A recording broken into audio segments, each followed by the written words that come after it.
Hi, welcome to this episode of The Daily. My name is Brendan Malone. I've been reflecting lately on a problem that I'm seeing more and more of in our culture. I'm thinking here particularly of New Zealand, but just in the West in general. This is the issue. I think we've become far too obsessed with having our views and opinions validated by other people, or being accepted, or being popular and liked. And we no longer seem that we're capable of actually just speaking our mind as a result. So what happens is we actually want people to pat us on the back or to like what we have to say, or at the very least, we don't want people to rub up against us and disagree with us strongly and give friction. We think that somehow there's been a breakdown of human relationships if there's friction in a dialogue. Or we think that something has gone wrong if there is actually strong, robust disagreement and engagement between persons. Nothing could be further from the truth. That's how human engagement is supposed to work. The book of Proverbs says, just as iron sharpens iron, so one person sharpens another. In other words, when you rub up against someone in a really impacting and hard way, you are actually knocking the rough edges off each other. That's actually a really good thing.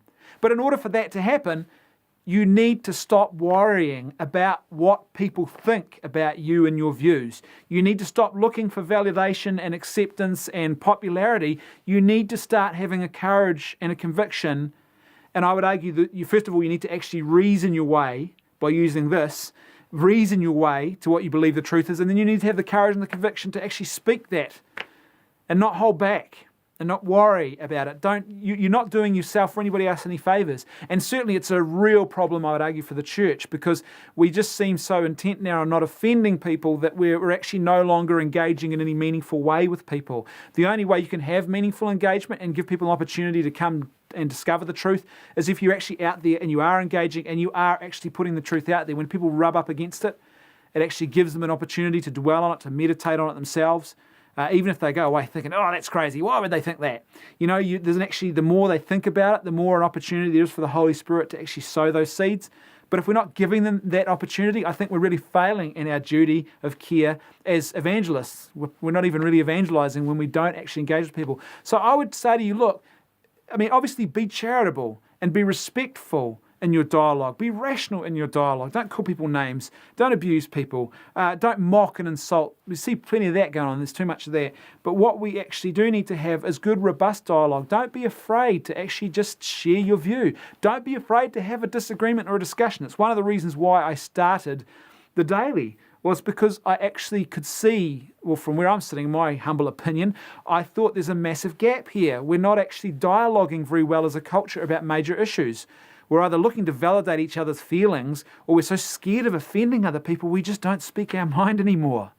And unfortunately, what's happening is because there is this knee-jerk reaction and response from some quarters who rightly see that problem, but the way they're reacting is not necessarily good either. So they're reacting by saying, well, I'm just going to throw all the insults I can think of out there as I respond truthfully and honestly. So they just become loud and loutish in their response instead of being rational and reasoned. So what we actually need is honest, full, frank, robust debate, but one that is marked by charity and civility, because we have respect for the persons and we instinctively know it's totally okay and fine and great to disagree with people.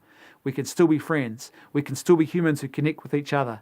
And it's okay to hold really strongly held opinions that are divergent and in total disagreement.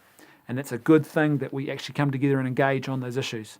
The moment we start thinking that we can only really connect with people by not offending them is the moment we actually stop connecting with people, because we no longer actually want to talk about anything meaningful, just in case those meaningful conversations actually turn into heated discussions or debates.